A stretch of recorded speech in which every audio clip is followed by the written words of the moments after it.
out of all of your stories, like, how much of what you write is fiction? How much of what you write is about real life?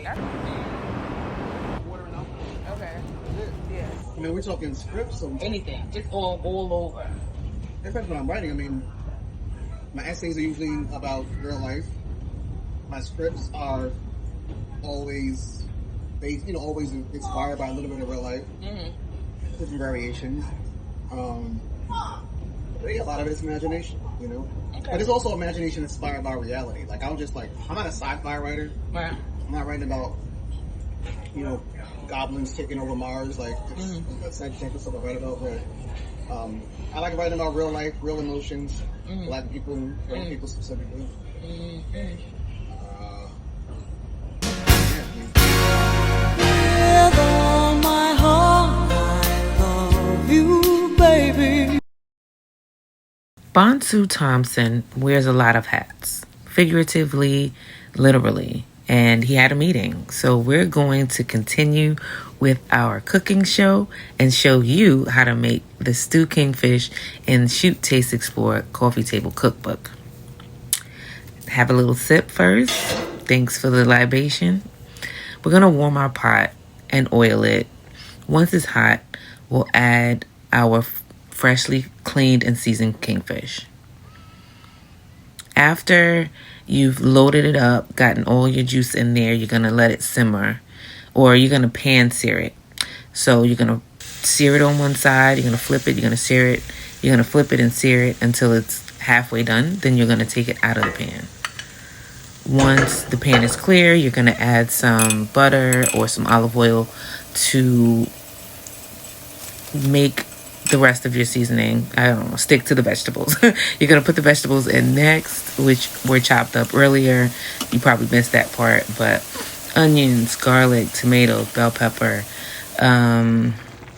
your thyme, and your seasonings are going to go back into the pan. They're going to simmer, and then you're going to add your kingfish back, and you're going to let that cook 5 to 7 minutes until it's done. It doesn't take a long time.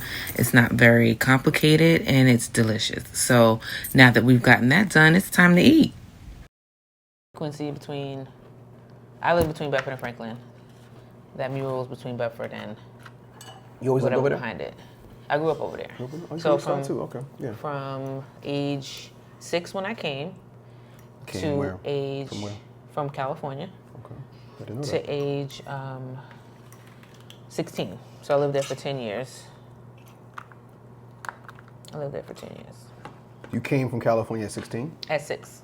6. Right. Okay, My so parents brought me here at age 6. Gotcha. So Brooklyn has been my entire life. Almost. I've gone other places to visit them, but I've only lived in Brooklyn, Besides California. if you want to call that living. Bouncing around to families' houses. Like, I don't want to go into my background and whatnot because I don't know how relevant that is, but it wasn't necessarily one of those situations where we had houses in each of these places. I remember living with people a lot Gotcha. growing up. This is so good, even though it's cold. Room temperature. Room temperature. What do you give this in the scale of 1 to 10? That's okay if you don't like it. I like this a lot. Really bony.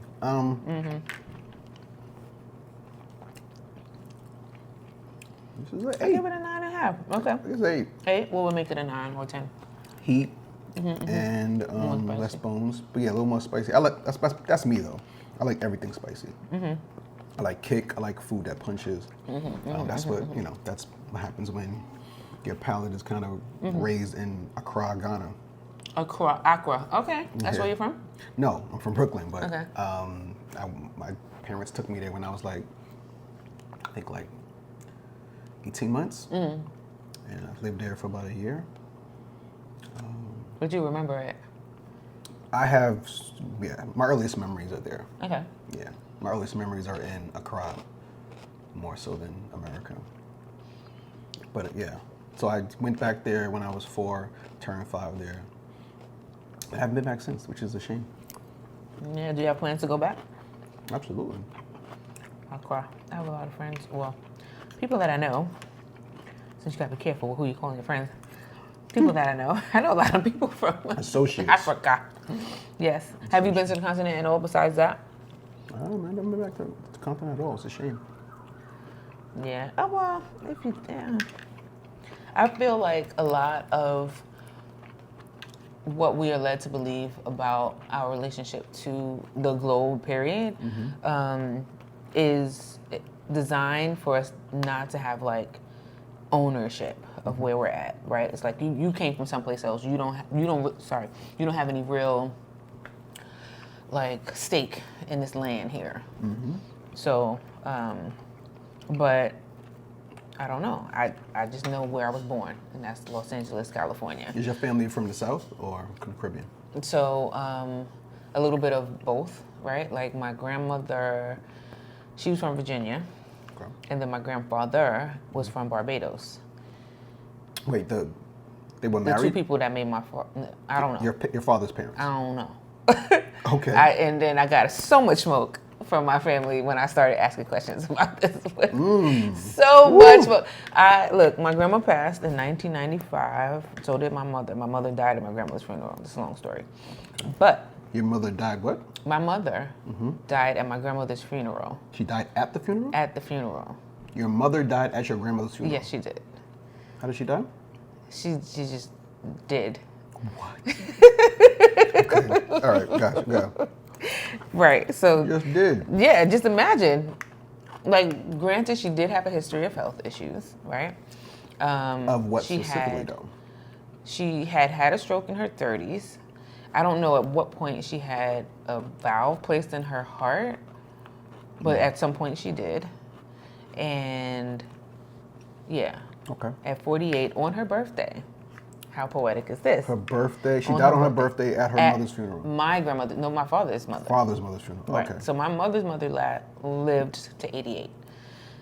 So she only died 18 years ago, honestly, because that's when my daughter was born. But Taste the ginger. yeah. What about the garlic? It's in there. I mean, it's all in there. But the ginger just popped just now. So how has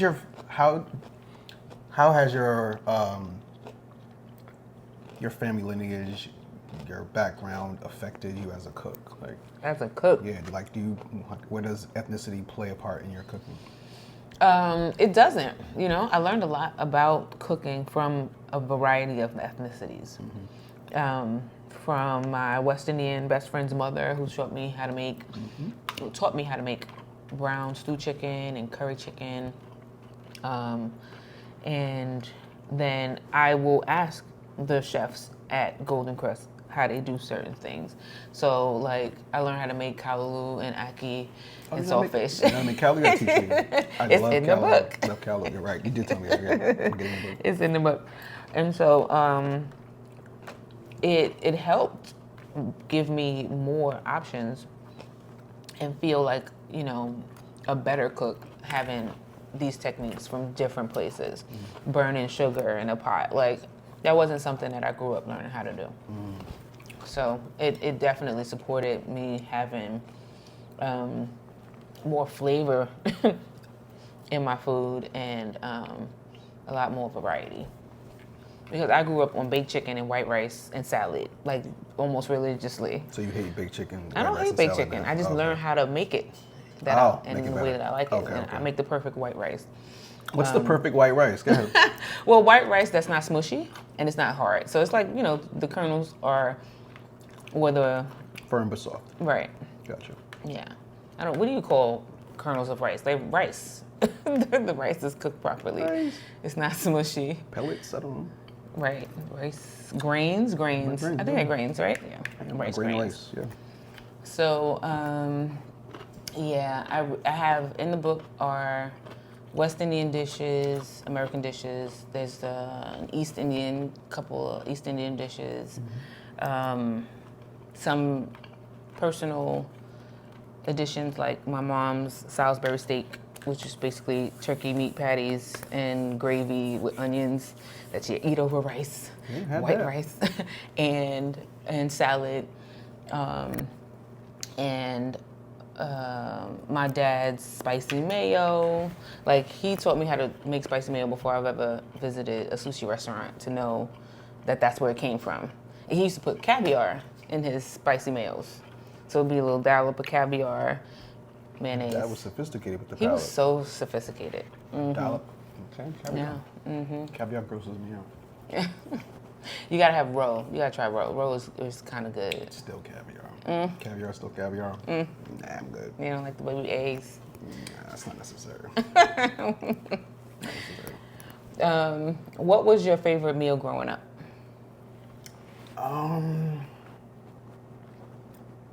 That's tough. Or what was something that your family made a lot of? Maybe not a favorite, but We definitely. black. Chicken. Fried chicken? Chicken. Baked chicken? Barbecue chicken. Baked chicken. You know, my mom got sexy with it later and she started making like Mandarin chicken. No, excuse me, Indonesian chicken. Oh. Which is fire, by the way. Okay. That's probably my favorite chicken dish of hers. Indonesian chicken. You know, my grandmother's always made the best fried chicken.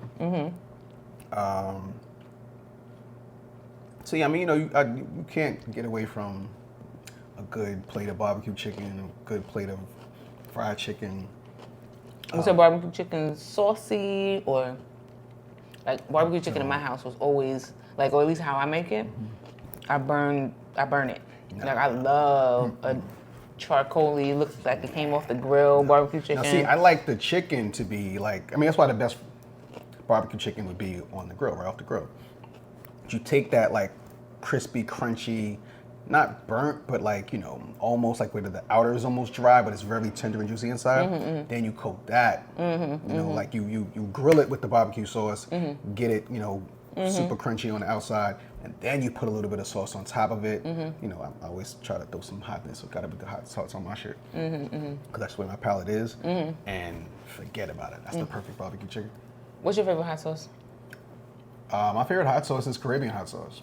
Like that orange shit. My favorite hot sauce is a bottle that doesn't have a label on it. Right. That's That with those- them red pepper flakes inside. all it's orange. the That's things. super hot. All the things. Smell Green, it. red, as long as it's made with actual like garlics and all the peppers. As long as your hot sauce is made from a garden, it's the best hot sauce. Okay, I don't think I've had that. Yeah. But if we were going with a commercial hot sauce, and I don't really love commercial hot sauce, honestly. oh, you gotta try Crystals though. If you like a Red Devil, like a regular ass hot sauce, Crystals is good. It's good, but I mean that's the thing. I was raised on bottled hot sauce until you have Caribbean, African, you know, have homemade pepper sauce. She doesn't compare. No, it doesn't. But you're a pepper sauce person. I'm not a pepper sauce person. I can't take that type of heat. Everything hot. So, chicken. Now, Macaroni and cheese. macaroni and cheese. Yeah, again, I was, you know, my family's from the South, North Carolina, South Carolina. But I've always had this, and people say, where are you from? And it's like, it's weird because people think I'm African or Jamaican, you know? And that's because, Scam likely. and you leave it. That's because I was kind of raised like with all three, like this confluence of West Africa, because my father was an Akan priest, which is why we were in Accra. My family's from the South, North Carolina, South Carolina, mom, dad's side. But then, like, I spent a lot of time at my grandmother's house. I was raised predominantly at my grandmother's house in East Flatbush. And everybody knows East Flatbush is a capital of, you know, Americans, West Indians. What street was that? Or like what neighborhood? You said East Flatbush. East Flatbush, but like what street? I feel like East Flatbush is That's still where my kind of mom big and lived. has its own little Like in the section. in the 50s. In the 50s, okay. Like going towards like around Church Avenue. Okay. That's where my mom lived. Yeah, I feel like that's different from like 21st Street and Flatbush. You know, like It's a little more there's a different. residential, but it's a little less busy. But no, not really. I mean, it's all like the avenues are really busy and the blocks are residential. I mean, same thing like Notion Avenue. Notion Avenue's nuts, but you go on like Martins and you know it's residential. But within the residential, you'll still find the same cultures, right? Like, okay. Oh yeah, super. That's where the middle class West Indies who came here to get a better life. That's where they predominantly settled down. They settled to have their own home or a nicer home than when they were back home. They settled in East Flatbush. So again, being and spending so much time in East Flatbush, my best friends are Haitian and Jamaican. You know, and so I grew up on oxtail and curry and beef patties and cocoa bread and carrot juice and, you know, kingfish, you know, sea moss, all the things, Guinness, you know what I'm saying? Like, now this, even though it's in the recipe, or the recipe does call for a touch of turmeric, this doesn't give Caribbean to me. This just tastes like a nice stewed kingfish, but it doesn't give curry, like heavy, where it feels like, you know, a West Indian person made this. Like, no. Yeah. I feel like if it were going to do that, it would need more curry and or a straight fry. Why didn't we use turmeric? Why? Why didn't we? We did. Is turmeric in there? Yeah. Okay. It's just not a lot. Thought you were saying it's omitted. Okay. Yeah, no, I was just saying it's a touch. It's just very, very little true Caribbean flavors. But it's still in, you know, the Caribbean section. This tastes like... I like it though. I like it. It's fresh, but doesn't taste so foreign. That's all it is. Right. It's clean fish, meaty. Like all of my favorites on the toppings. If you can put the garden on top of your protein, I'm a happy camper. Do you well, speaking of gardens, right? You juice a lot, so everything is fresh for the most part. I told him I drink water and alcohol. And I don't drink alcohol every day. My cup is all over there. Okay. You finished your I get it. your cognac? No, I still got a little bit in there. Okay. Yeah, you know, but I juice like at least every other day. If you could write your own cookbook and have like a variety of meals in it, where do you think your inspirations would be? Like, That's a good question. My own cookbook? That's the thing. I guess I have this thing where I feel like, you know, a lot of the best stuff, the recipes are lost. And that's literally with, you know, with cuisine, and my favorite dishes are my grandmother's dishes, and they're not here anymore. Some of them have been able to be salvaged because of my, you know, my aunts and my mom. But a lot of my favorite dishes are made by people who aren't here anymore. So that's probably the stuff I would want my cookbook to be. Like my Aunt Dot made amazing pecan pie. I'm not even a pecan fan, but her pecan pies were incredible. I love pecan. So I haven't. She's not with us anymore. I haven't had a pecan pie since. Honestly. Wow, really? And how long has that been?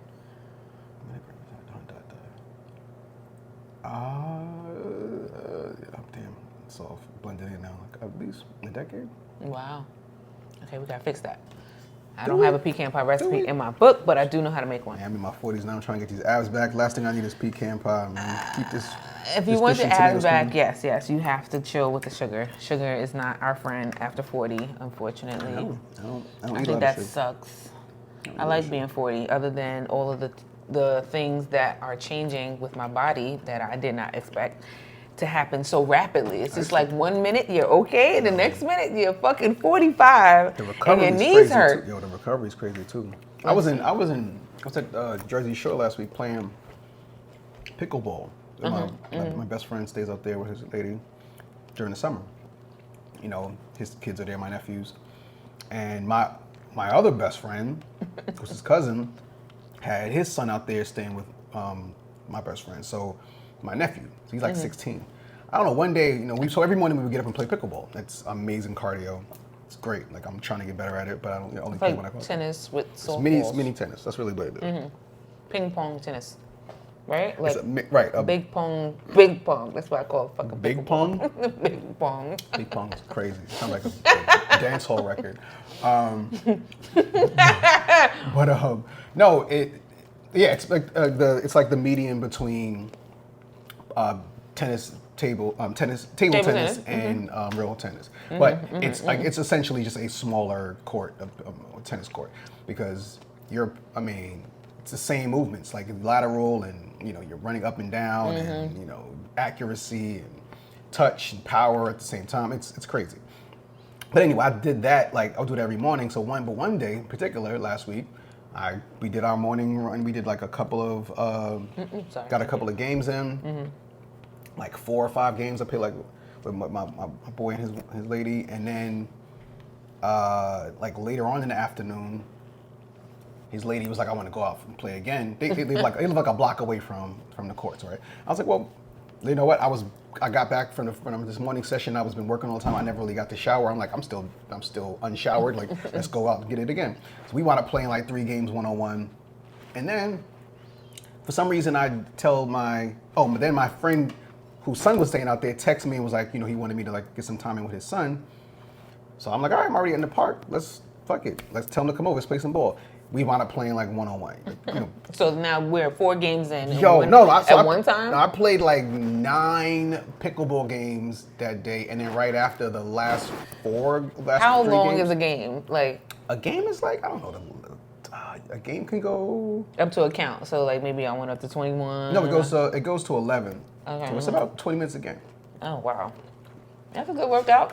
What? That's an excellent workout. It's a crazy workout. But then I wound up playing the 16-year-old like in basketball, and next day my body. Yeah, what are you thinking? My body.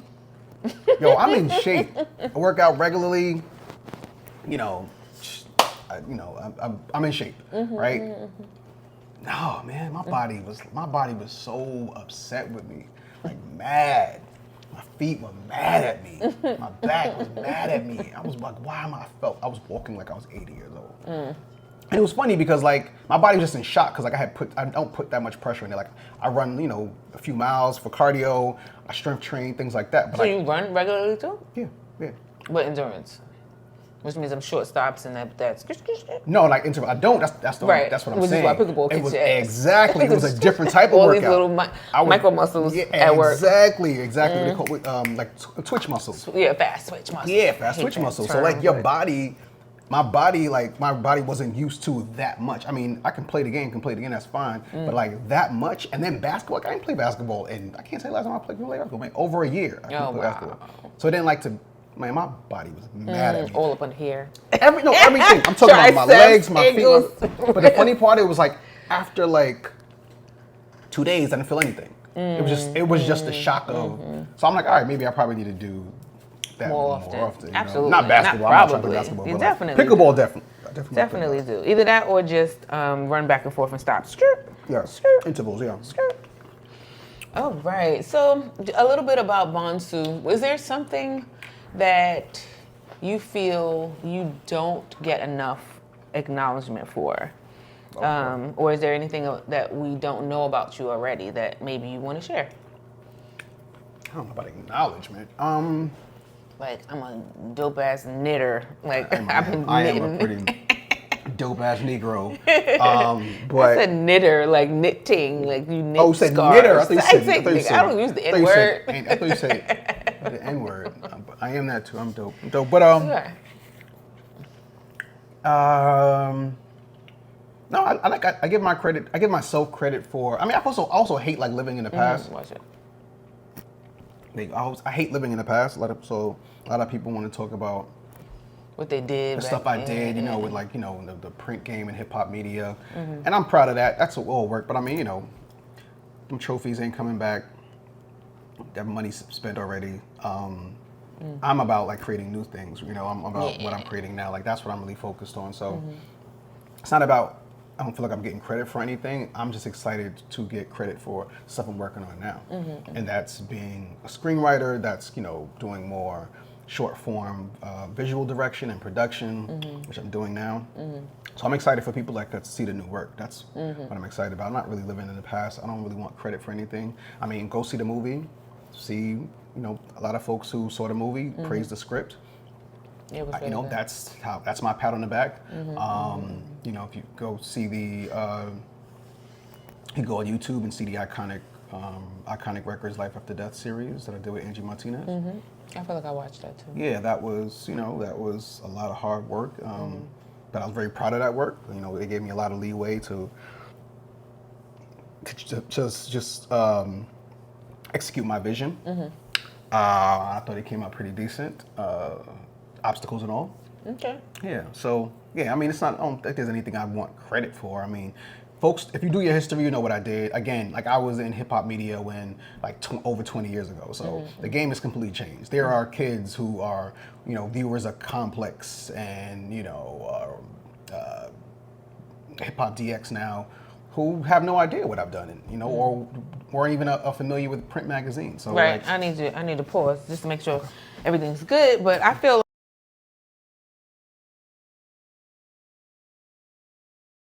And it's on that. All right. So,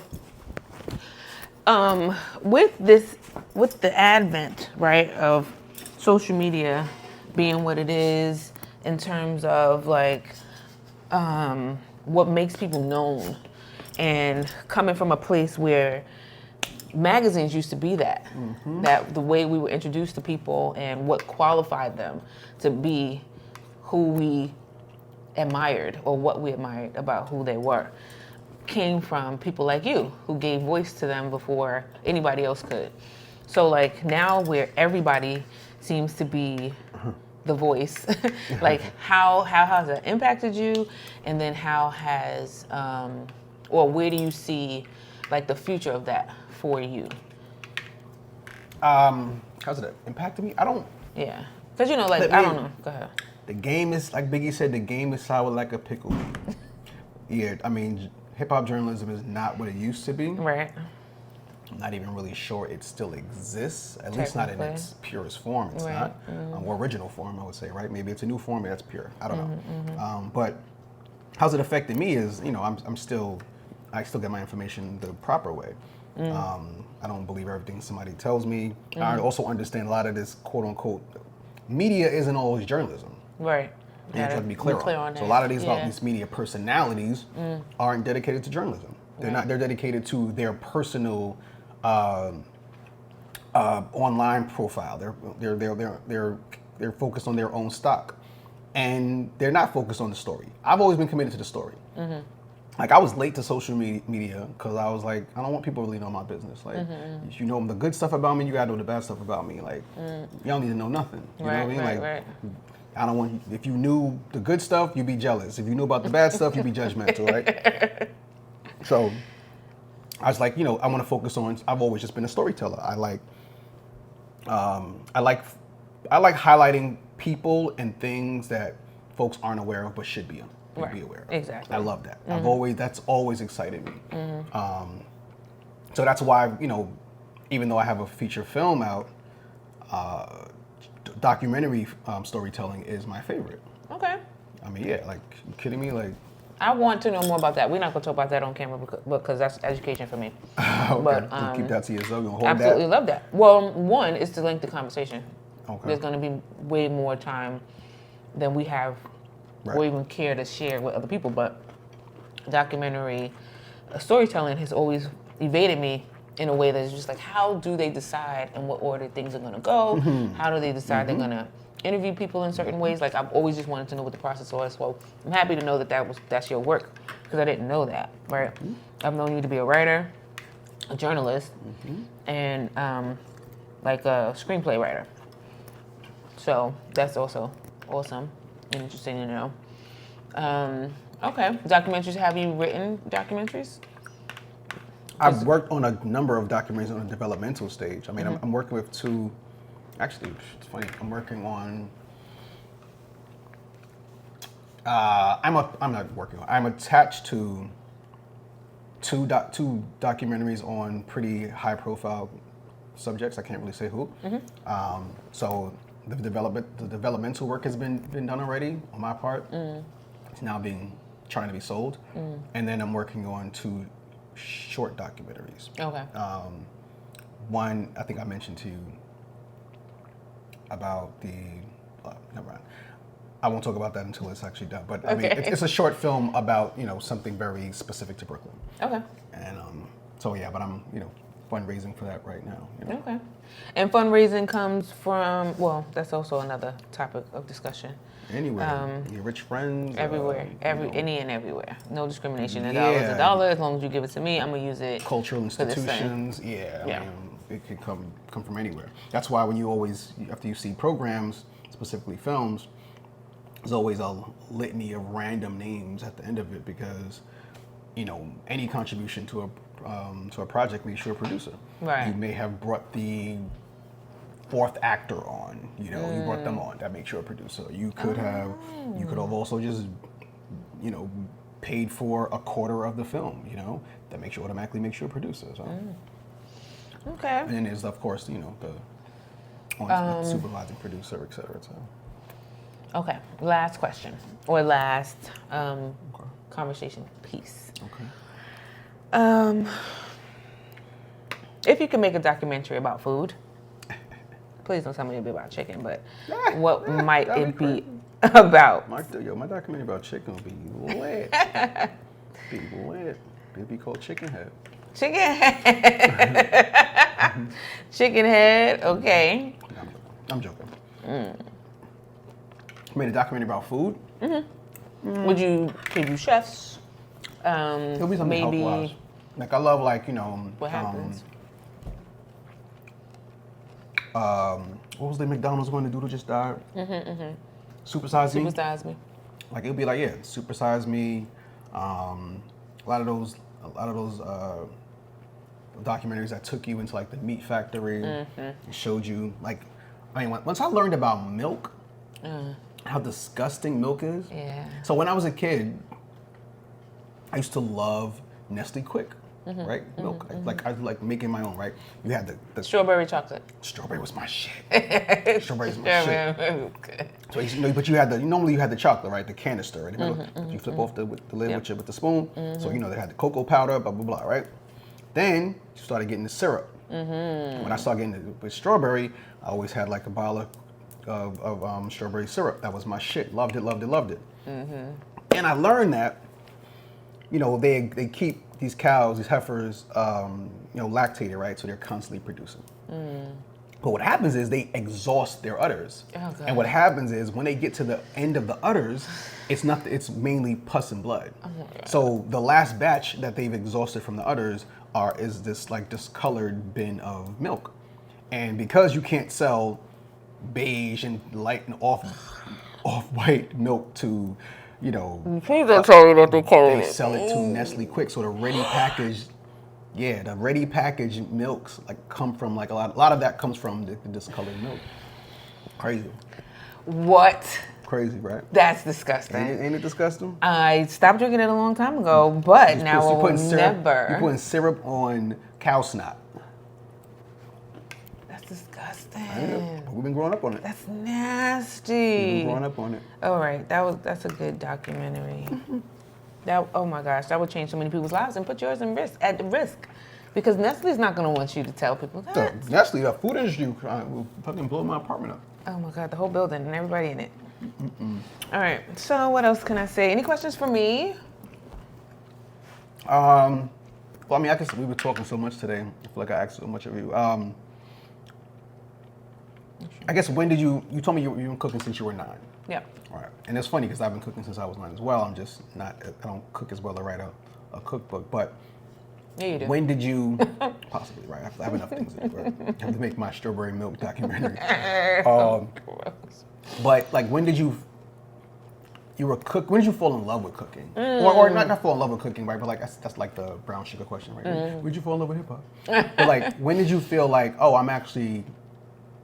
it's actually a creative outlet, not something we went from I can actually do this to this is an outlet and I'm actually putting my own spin on things. When did you get to that point? I would say in my 30s, So I have 2 children, so I always cooked for them. If I didn't cook, we were ordering out. But Big chicken and white rice. Oh yeah. Yeah. Well, barbecue chicken and macaroni and cheese. That makes my favorite food in the world. Right. Actually. Macaroni and cheese. How's your mac and cheese? My mac and cheese is good. There's a mac and cheese recipe in the book. It's amazing. Okay, that's what I want to hear. You can't make good mac and cheese. It's amazing. You got to make amazing mac and cheese. Really good. All right, cool. Yeah, it doesn't have too much cheese. It has it does have milk in it. Yeah, my mom's does also.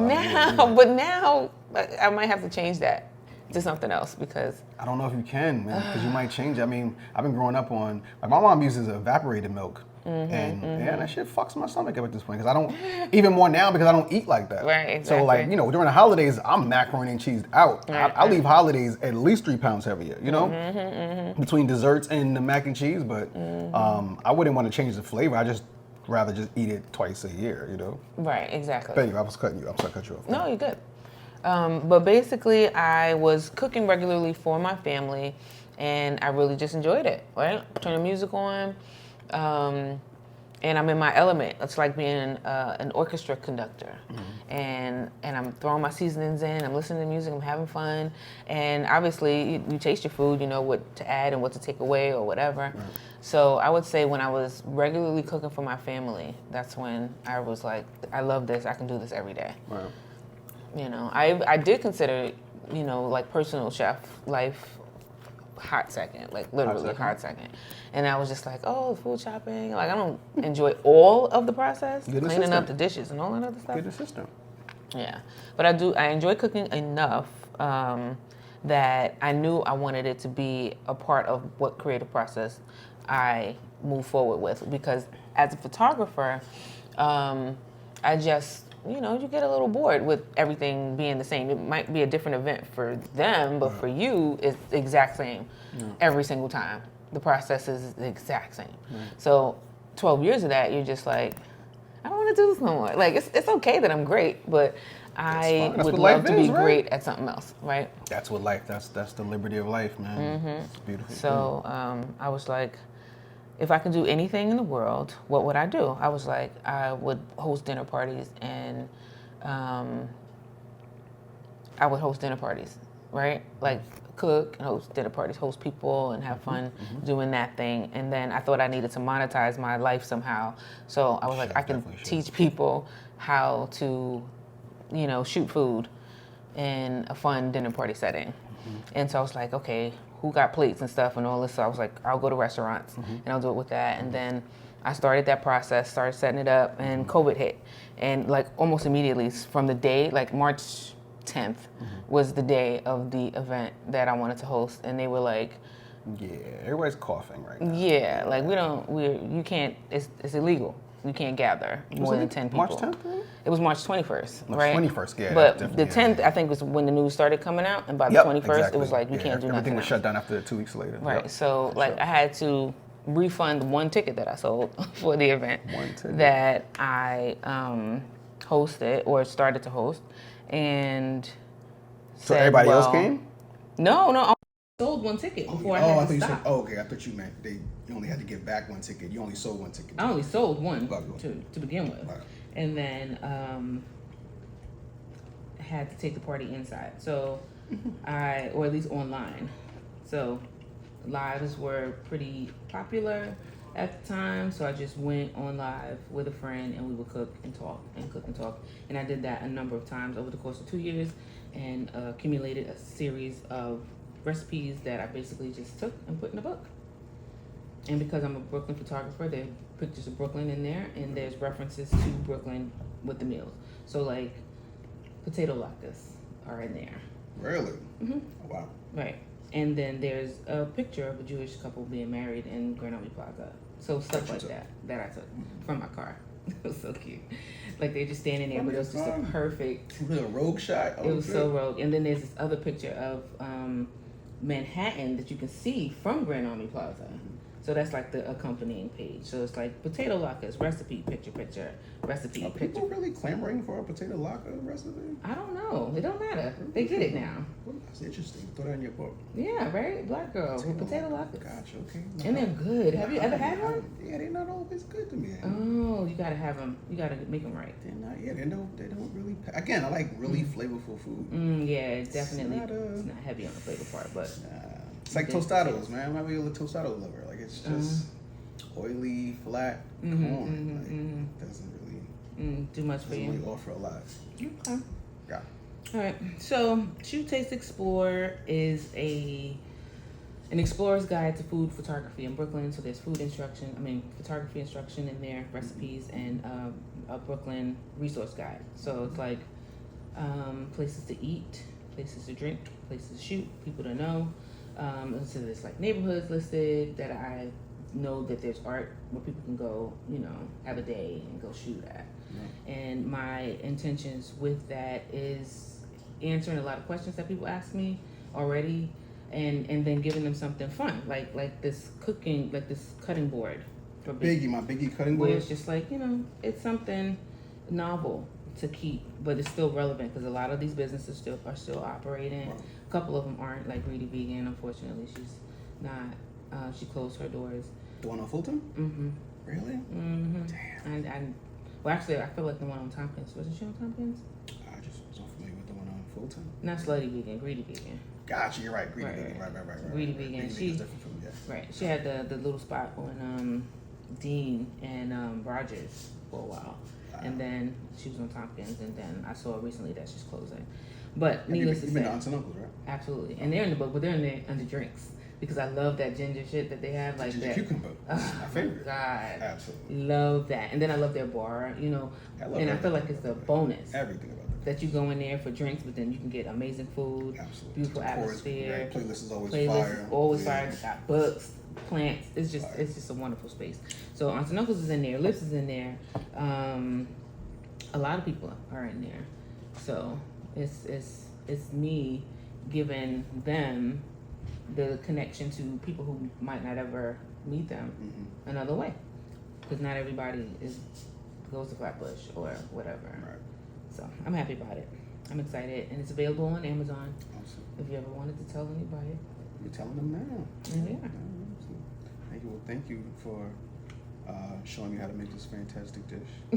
I'm gonna try to make it again. I'm just gonna add like a lot more curry, a lot of pepper. No curry. I'm just gonna make it make the base hotter. I actually like that. Yeah, it's good. Yeah, spicier, right? The shrimp is a great accompaniment too. Mm-hmm. Absolutely, I enjoyed it. Thank you so much. Absolutely. This was fun. It's a full day. Absolutely. I got to get back to work now. Yeah. That's the one thing about being an entrepreneur. One thing about being independent.